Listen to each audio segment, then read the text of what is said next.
Anyway, the copper goes to the boot and opens it up, and there's a python live, which he was using to shoot. I don't think I've heard that story before. No. Right. Today I'm speaking to Robert Twigg. He's a painter, a photographer, and an author of the book The Olympus Trip, which talks about his time working as an assistant photographer for David Bailey. He's got some great stories and insights into what it was like to work with David Bailey in the sort of early 80s. So if you're interested in photography, David Bailey, and hearing what Robert Twigg has to say, take a listen. Thanks for coming on the podcast anyway. We're already recording, just so you know. Okay. So basically, I came across you from your book on Kindle, The Olympus Trip. Right. So I read it ages and ages ago, and I've been reading it again lately and enjoying it again. And what I thought was great about your book was that I read Bailey's book as well, and that I think you gave a much better picture of Bailey and that period of time than he did. From his book, I got the sense that he was still being David Bailey and kind of hiding a little bit and obfuscating, Right. who he was really, whereas you were right there as an observer at the time, which gave us I think a much better insight into about what it was like to work with him and be in that kind of an environment. So I thought it would be cool to have a chat with you, talk to you about your book. And I think maybe first it would be great to talk about how you started out. I was rereading the beginning of the book recently about how you kind of were working in Sheffield as a hospital porter. So Yeah. how did that happen then, that you were a hospital porter and then you ended up being an assistant photographer with David Bailey? Yeah, I sometimes wonder. Well, in all frankness, I was always arty, shall we say, but my background is very, very, very working class. And in those days, it wasn't an option really to be an artist, or it wasn't a real job. But a good way of looking cool was a camera. Yeah. And so I sort of worked my way towards that. And I did genuinely buy English Vogue. And it was a period where, and I had this little moment, and this didn't, it was as impossible as winning the lottery tonight. But I looked at these pages in English Vogue, and it was a period where Bailey was doing a lot of location stuff, and they were just terrific. I kept thinking, these aren't fashion pictures, they're just great pictures.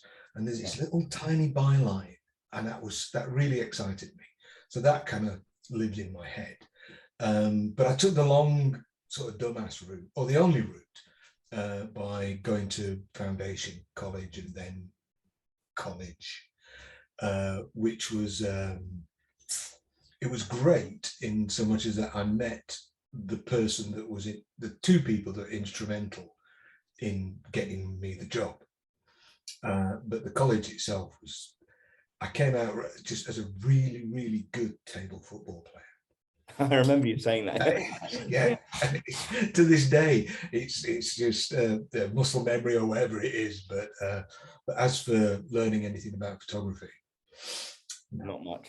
No. So you genuinely were interested in him because the way you come across David Bailey, sort of a little bit later in the book, is really random, isn't it? Through connections. So so you were genuinely interested in his style of photography before you had anywhere near his sphere, which seems crazy, isn't it? Yeah. And I think I say in the book as well, I got a placement with a fantastic photographer in St John's Wood called Tim Brown, and I didn't have a driving license.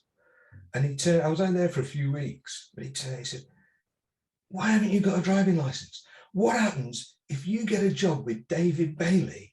And blah, blah, blah. And I said, well, what's the chance of that? Because, but I just found it really weird subsequently. There was a few weird coincidences then, wasn't there, really? Yeah, a lot. You mentioned the people that were instrumental in it. I think one of them was Robert Fraser, I think. Is that right from the book? Is that? No. Am I right? Am I right in saying that he was the posh boss? Is that? He was the posh boss. Yeah. Okay, right. He was terrific. He preferred me not to work for Bailey. No, it was we had a 1 day a week lecturer called Martin Harrison, and he is now the world authority on Francis Bacon. Okay. He's kind of gone stratospheric, but he was a genuine connection with the real world. Our photography school, college, whatever, was in a playground behind a normal school in the suburbs of Birmingham, and you couldn't be more disconnected from anything commercial or exciting. It was insane, and it was kind of in a bunch of sheds. That when the floorboards were all sprung, and if somebody was doing a still life, they had to shout at the top of the voices, stand still. The whole school stood still so they could take an exposure, because we were working with tungsten as well. So to get something sharp, wow. Okay. It was a mental place. But this Martin had worked with all the places you described seem to be madhouses. Absolute madhouses. And I went there just as a bit of a ramble. I had a lecturer on a foundation course in Sheffield, and he said, you want to go to Birmingham, it's the place. And apparently it was maybe 10 years before. It's been a kind of hotbed of something, or maybe even earlier than that. And I took his word for it. And even though I saw the place, I thought, this is really weird. But I got offered a place and I took it. I never went to another interview. So all the kind of swish places like Nottingham and Manchester, they were doing really great stuff. But I never bothered. I'm lazy. You know, I got in, that'll do. But Martin came in once a week, and like I say, he'd worked with Helmut Newton, he'd worked with Bailey, he'd been a Vogue assistant, a studio assistant in the 70s, and he was just mega cool. He didn't talk about how to. We had one lecturer say, well, this is how you make a lens, and this is the chemical composition of developer. You're going, what? Go to a shop. And Martin talked about the real world, and or the world that I thought should be real. Yeah. And we stayed friends. So it was through him and an artist friend of his, who kind of a guy called Brian Clark, who's a stained glass artist, and they both were close friends at Bailey. So independently of each other, when a job came up, they both recommended me for it. And I think as much as anything, it piqued his curiosity. They both recommended you independently, sort of. Yeah. You were moving in the right circles somehow then, weren't you? Yeah, for once in my life. Yeah, that's awesome. So then your first, well, I suppose your first, I remember in the book you're talking about you keep phoning up for the job interview with Bailey and kind of can't get through. That must have been pretty nerve-wracking. And then what was your first impression when you met him? It was the house where he worked. Was it Primrose Hill? Gloucester Avenue. I think I've heard that described in a few places. Is that like with the one with the birds in it? It was.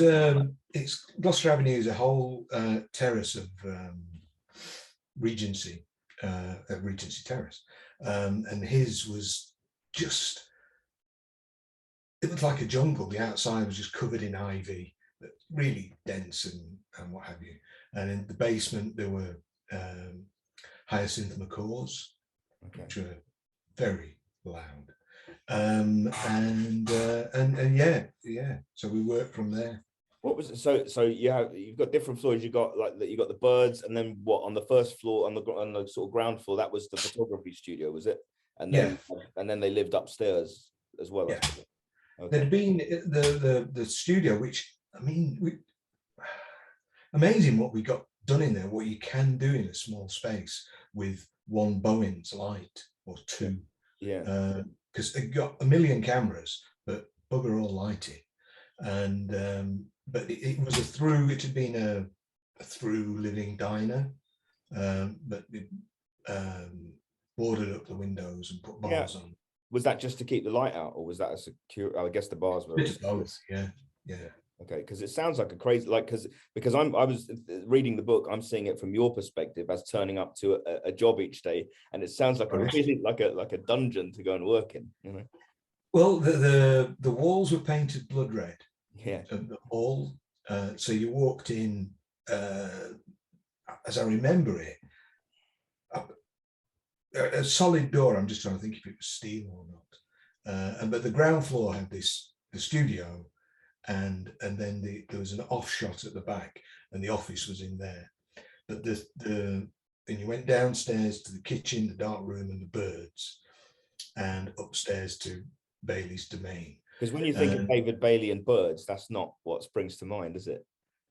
Well, do you know, when I was at college, and everybody thought, well, David Bailey, Jack the Lad, he's not, how can I say?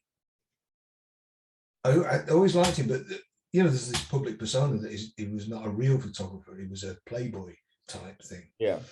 And there were a lot of surprises because he was obsessed with photography. I mean, utterly obsessed. I've never known anyone in any other field like it. Really? Yeah. Kind of. Although I was listening to the radio the other day about Richard Osman, you know, this presenter, writer. Yeah, yeah. And somebody was interviewing him and said, "What do you do for downtime?" And he said, "Well, I work because I love it." And I think that describes Bailey as well. It's his life. I've always struggled to understand that mentality. I have as well. Yeah. Yeah. No, I try and avoid it as much as possible. So yeah, so I guess you're going there each day.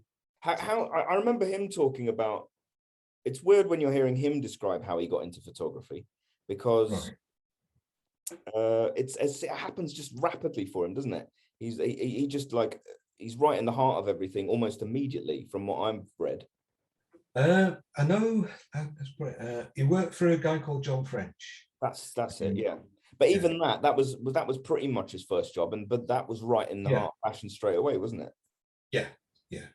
So I have no idea how he got that, because there's all sorts of he claimed that he worked for the Cray brothers as a tallyman, a deck collector. I know he's genuinely East End, but he'd also done his national service. So I never pieced all that side of things together, really. Yeah. Did you meet them yourselves when you were working with David Bailey? No, they were banged up. It got quite a few stories about them, and I'm really glad that, you know, they get mythologized, but I'm really pleased I didn't meet them. Really pleased.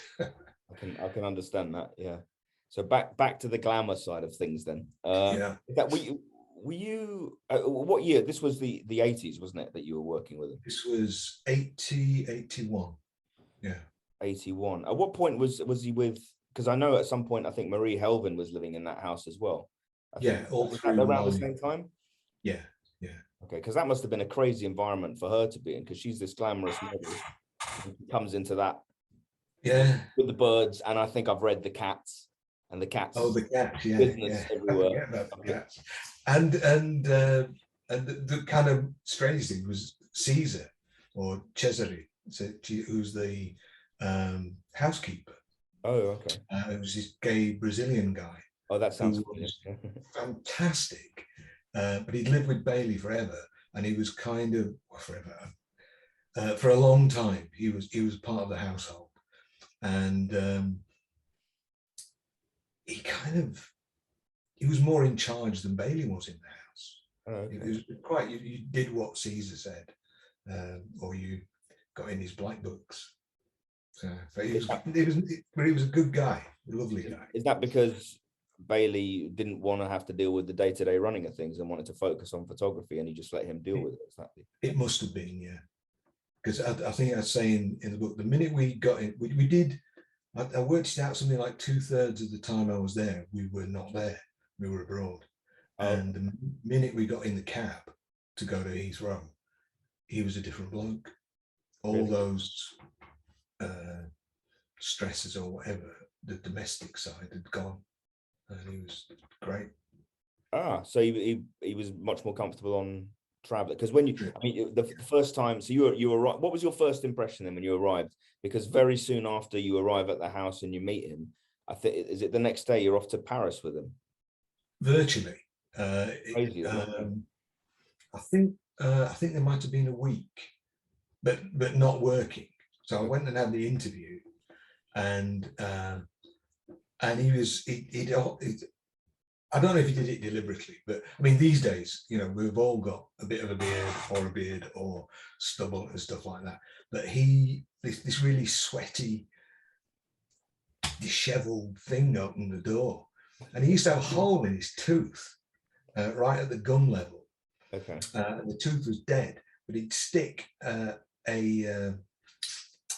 cocktail stick, because he'd chew on them, but he'd stick it in this hole, and this kind of like gypsy opened the door. It was a Sunday, I remember it, a beautiful Sunday, and he opened the door, and he was a very physical guy.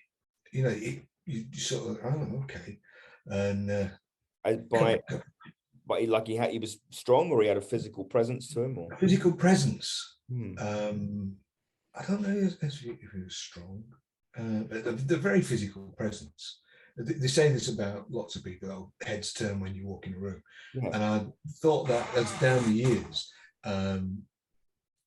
obviously in some situations people would recognize him, but it happened halfway around the world where no one knew. So he got this aura about him. What would you put that? I mean, that might explain why he was so successful in the first place. Yeah. But what might explain that? What that presence? Don't know. I don't know. But it's literally that classic cliche thing of like, when he walks in the room, everybody notices him, that kind of thing. Yeah. And it's not just because he was famous or.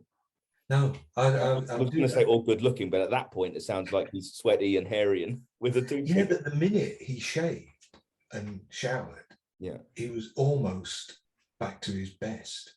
I mean, on the Darkroom wall, there was a black and white pinned up of him wrestling a leopard in his heyday, and he's got a singlet on and these thick flowing locks, and he's wrestling a leopard. He's in Africa somewhere. Wow.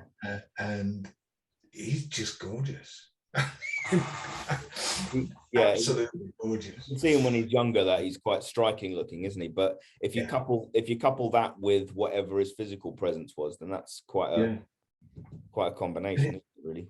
Yeah, and his determination and his self-belief, which is again, I've never met someone who is utterly no doubt that they're right all the time. Did he genuinely believe he was right, or was it an ego thing? Or I don't know, but either way, you had to acquiesce to his. Yeah. When I'm right, I'm right, and when I'm wrong, I'm right. Was one of his favorites. You said that in your book. Is that a quote from Bailey? Yeah. Oh, yeah. Okay. Yeah. He liked being right. He was right. It took a lot of proving him wrong from time to time. Because he probably was right, you mean? Or he wouldn't give it? No. No, I think I cite one or two instances where he was utterly wrong, but he had to fight tooth and nail to prove it. Do you think he was like that because he was famous and successful, or do you think he became successful because he was like that? I think it's the latter. I think he's always been like that. I've seen lots of mates change through their careers to sort of making the steps up and changing with them. But I think he was like it for starters. That's really interesting, isn't it? Yeah. Mm. So in terms of the being at that's what you did aside from traveling around the world with him. When you were working with him in London, it was at the Primrose Hill place, was it? Largely, we'd hire studios. We never had another studio. Not immediately, but shortly after I left, he got his own studio down Gray's Inn Road way. Okay. And I thought that was good because I love a studio environment. It's great. But we hired mainly Hoban Studios, Okay. which they're now, what is it, something Wharf. But at the time, they were in a basement on Back Hill, down Holborn Way. And it was great. His living room was the Black Room. And he tells a story that Mick Jagger wrote Paint It Black there because I see a red door and I want to paint it black. And he reckons that he was sat in the Black Room, which the walls were black, but they were covered in paintings and art and stuff. And for a while after I left, I ran the police security.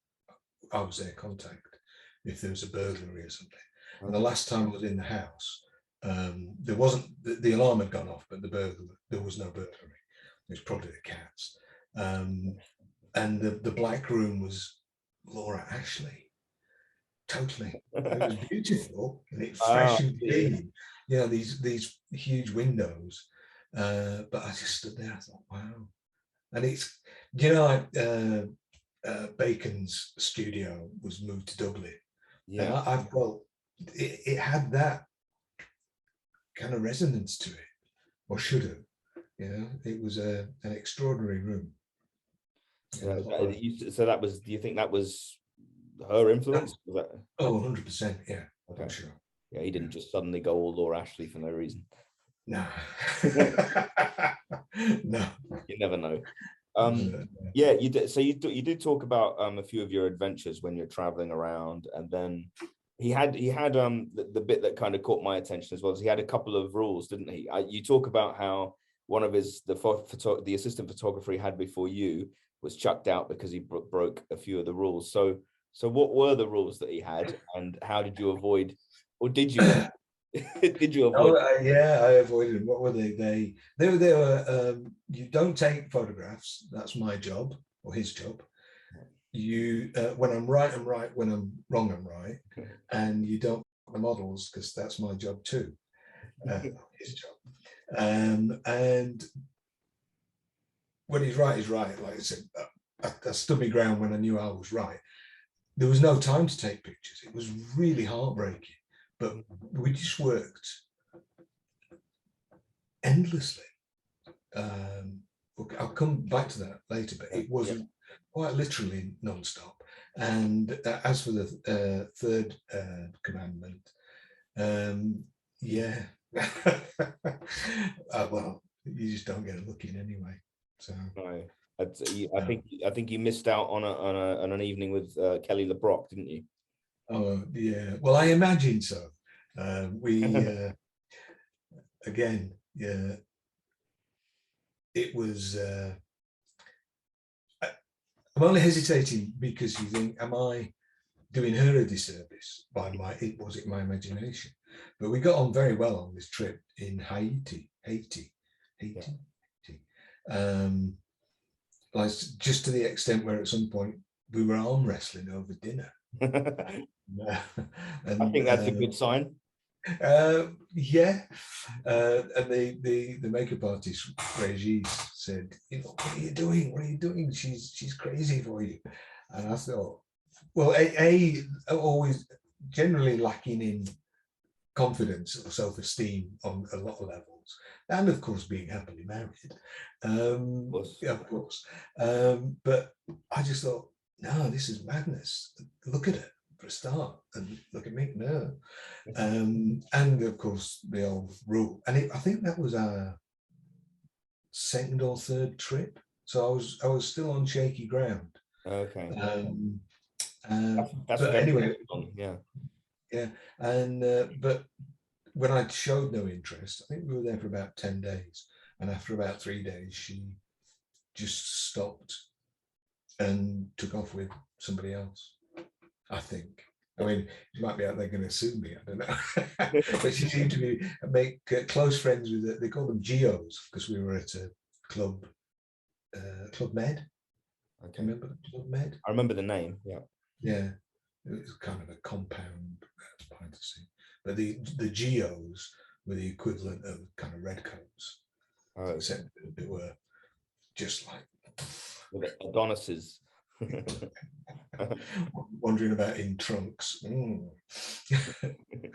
So yeah, so well, it sounds like you did the best thing career-wise, though. Anyway.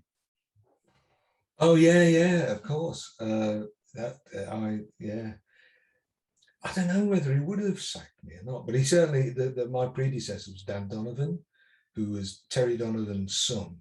Oh Uh, right, is that he went on to form or be part of Big Audio Dynamite.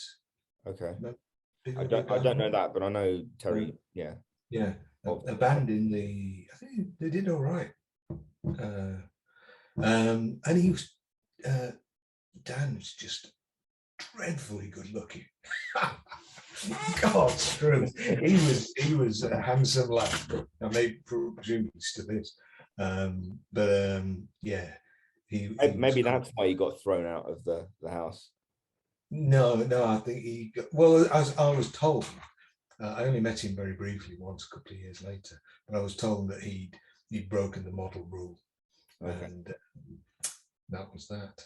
That was the end of it, and that is Yeah. why do you think Bailey had that rule? Was it literally because of he wanted to keep the pool for himself, or did he think it was unprofessional? Do you think?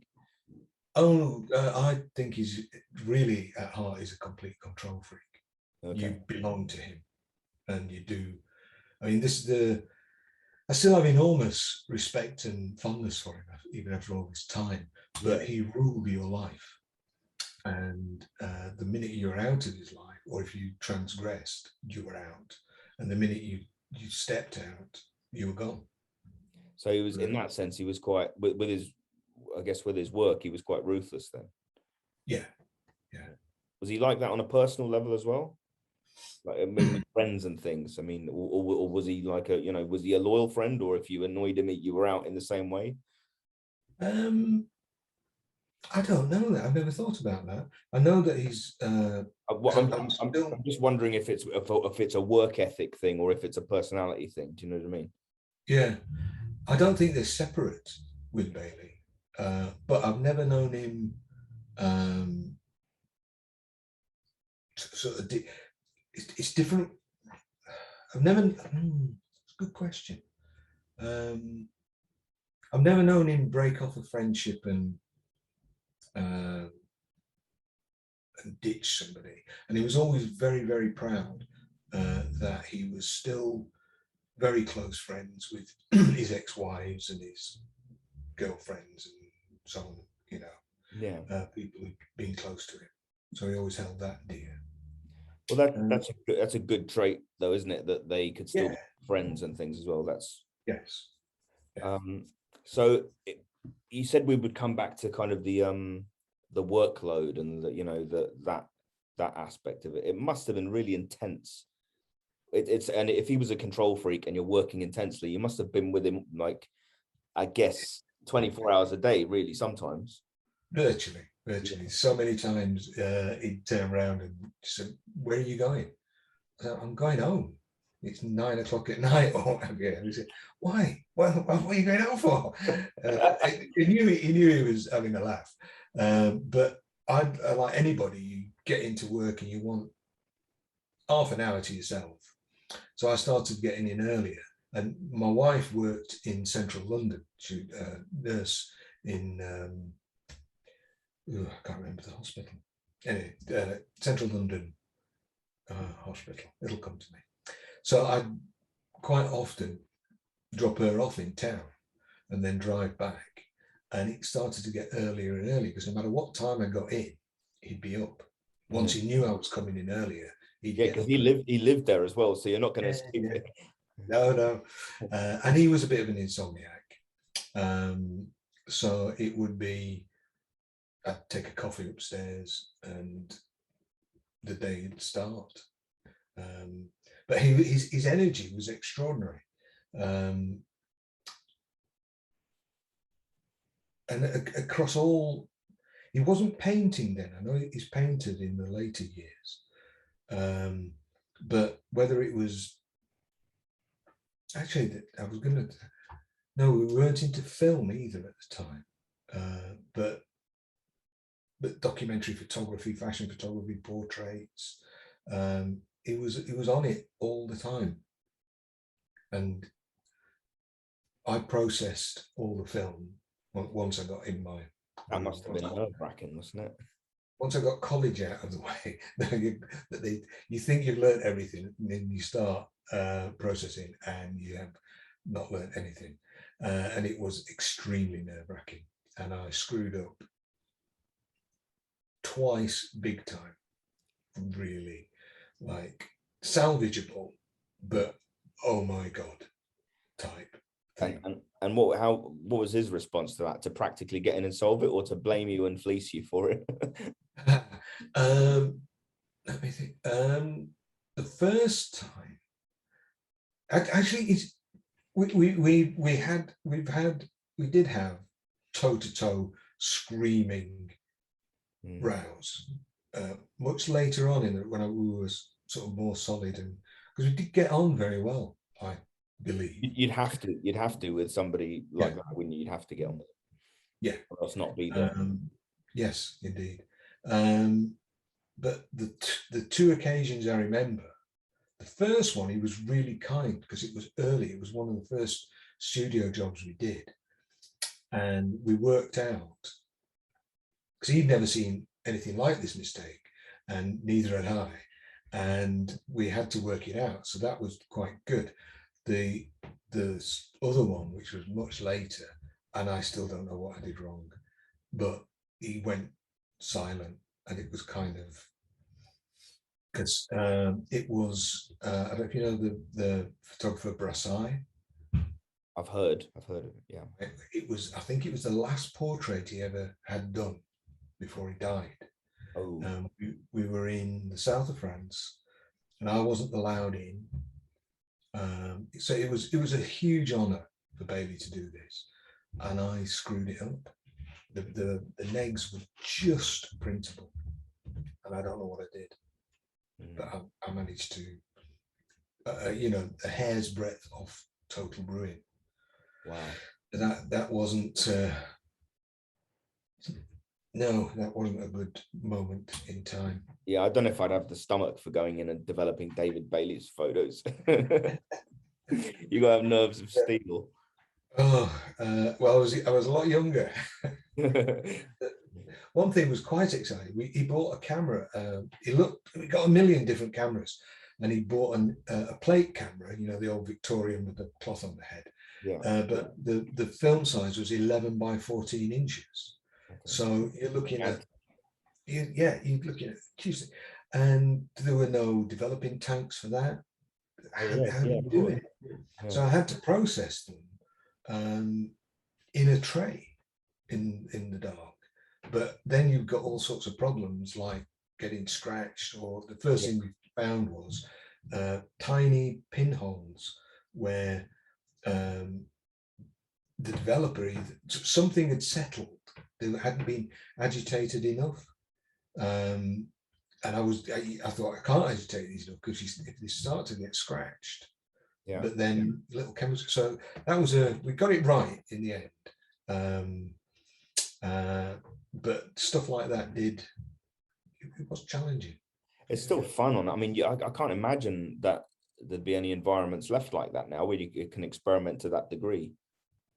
I wouldn't have thought so. Although a pal of mine who is a commercial photographer in London, we were talking the other day, and he said that quite a few of the young stars, shall we say, are using film and using plate cameras, but they don't know how to do it or properly, and they're getting old assistants out of retirement. Right. Okay. That's awesome though, because all that knowledge is going to disappear otherwise. Yes. Yeah. Bailey has ended up doing an awful lot of painting as well, and then you have as well. So where did you become interested in moving out of the photography and then onto the painting? Because to me, again, that's a lot more labor intensive than just than taking a photograph. How did you end up doing more work for yourself? I just have to say, I was having some beers a couple of years ago with his mate, who's still commercial photographer, and a couple of his assistants, and they said, "Oh, it's really nice, but what are you doing? Photography's so easy." Yeah. It's, okay, yeah. How did I? Only relatively recently, because I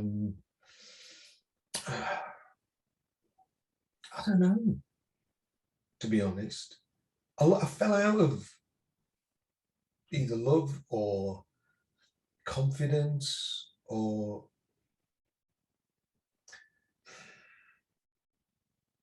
I tell you, this one of the big negatives of working for someone like Bailey is that you are the whole sort of point of my book is working class northern lad makes this extraordinary leap into a world that he could imagine but never believed he would be part of. Yeah. Yeah. As soon as you leave that, unless you're extremely lucky, you are gone. You never hit those highs again. And I think that stuck with me down the years. And I had reasonable success, but you're not in charge anymore. Bailey was totally in charge. I've seen him tell clients to fuck off because he didn't like the way they were talking to him or the idea of the shoot, and thousands of pounds walk out the door. And then as a normal photographer, like any working craft, you're told what to do quite often by people who don't know what they're saying, or in your one's opinion. And so you end up doing stuff that you really don't like, and for people you got no respect for. No, just enough to make me, as basically quite an irascible type, to think, sod it. But the comparison you've just made there, though, is the fascinating crux of it, though, isn't it? How does one become a Bailey compared to a normal regular working photographer? Just by seizing it and just by being bold enough to tell people to get lost. Is that all it is? Yes. Possibly. The guts of it, and then they start to think, well, if he's that sure about it, he must really know what he's talking about. Yeah. I know. I don't know how you feel about it, but you know that the first there was a big kind of hullabaloo about, I think, his first notable fashion shoot where the model is down on the floor and she's kind of whispering to a squirrel or something. Oh yeah. That and they talk about that in sort of glorious terms of how he transformed the fashion industry at that point by taking that kind of surreal perspective on it. Or is it just some random thing that he like is it just an accident? Do you know what I mean? I'm not sure he calculatedly, deliberately changed everything by doing that photograph. Well, I think it was more about the street stuff, wasn't it? I think that was with Gene Shrimpton. Over in New York. You have to put it in perspective of where you had models standing like that in a frock, and he's got girls walking down the street, and the girl standing like that no longer related to anybody. Is that more the John French style, isn't it? Yeah, and French and Abaddon and Penn were still, I mean, they made, they did very well out of it, and then they changed slowly, but they didn't capture. I mean, in a way, he was kind of like punk was to music 20 years later, 20, 15 years, he was full of life. And I think that's the thing. And the squirrel shot and the thing, just fun and lively. And I think that's enough to turn stuff around. Does that make sense? Yeah. No, it totally makes sense. So in terms of yourself then, where do you plan on taking the painting in the future? I know we recently talked and you said that you were having some photographs, high print photographs done. So how are you going to develop all of that? I'm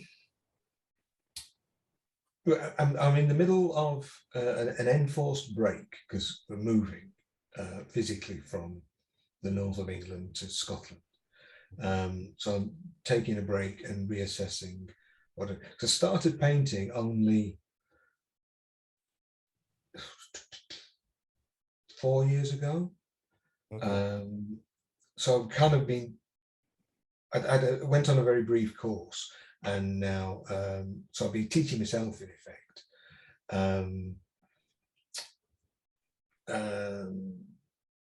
Was that around the time of the book as well? No, the book started a long time ago, because one of my assistants always wanted to, oh, go on, tell us another story, another story. Yeah. And so it was first called Memoirs of an Oily Rag, because I was on television. He was on television, and I didn't get to speak. It was a documentary ITV did. We were down the East End, but he just kept referring to me as the Oily Rag. And we were coming out of Heathrow one day, and I was way ahead of him with all the gear. And this cabbie just spun on his heels. He said, "I know you. You're the Oily Rag." That was my moment of fame, sort of thing. So that's how it started. I was writing these things, and then it was kind of, I don't know how the book reads to you, but it was certainly quite disjointed for starters. And then I thought, well, if I'm going to, I thought it'd be easy. That's I think my biggest problem in life. I look at something, I think, oh, that'll be easy, and it rarely is. So, but I thought I'll make a more of a fist at this. And whilst I was doing it and putting it in, hopefully a bit more structure, this other title came up, which is of course a pun on the Olympus Trip. Is there one or two stories that stick in your mind really when you're like thinking about that period of time that you could recount for us? Real stars, major stars, would turn up on their own in a black cab. It's impossible these days to imagine that. There'd be guards and all this kind of jive. And whenever the bell rang, you just weren't sure who was going to be on the other side. And I think it was just after, either just before or just after Raiders of the Lost Ark, and Harrison Ford turned up. Oh wow! And he was fantastic. He was just really. When I say fantastic, I'm talking about if a person spoke to me, I was very aware that I'm the assistant. I'm nobody. The assistant goes into the background, makes sure everything happens, but it's not me. I'm not there, and that's important. It's Bailey and the sitter, or any photographer and the subject. Yeah. So if somebody talked to me and said hello, shook my hand or anything like that, I thought, no, top bloke. So that was sort of step one. And then he did this portrait, and it was great. You know, I think it was for Ritz magazine, which Bailey owned or co-owned, which was a paper magazine, printed on paper rather than like newsprint. Yeah, kind of not unlike Warhol's Interview. But anyway, so the portrait went, and off went Mr. Ford. My other favourite anecdotes were just about David Bowie, because he was, I mean, I was a lifelong fan, in awe of Bowie. He was the man. And it was whenever we did a shoot, there weren't that many, maybe 3 or 4 over the years, but and whether he had an assistant briefing him, but he'd come in and say, hi, hey Bob, and shake my hand, and how you doing? I'm going, oh, no, come on. And he would That focus. must be mind blowing. Must be mind blowing to meet people like him, not just famous people, but real artists as well. Yeah. But he focused on each shoot like no one else. He was. It was interesting to see. He wanted to be involved and make it a better shoot than just sitting there. So they're my faves, I guess. Did you ever meet Jack Nicholson or Michael Caine coming in for shoots? Or I met Jack Nicholson. Yeah. So what was that like? That was extraordinary, and it was the only time I saw Bailey eclipsed, and they were all mates. They knew each other well, and it was the big Studio 4 at Holborn, and this thing walked in, and again, it's this you expect Nicholson, or you know, we all have an expectation of our stars and heroes, and a lot of them are quite really boring.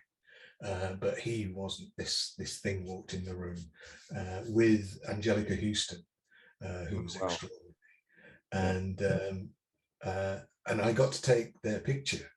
I got to take 2 pictures with Bailey. One with him and Sue Ellen from Dallas. Yeah. And I got paid for that.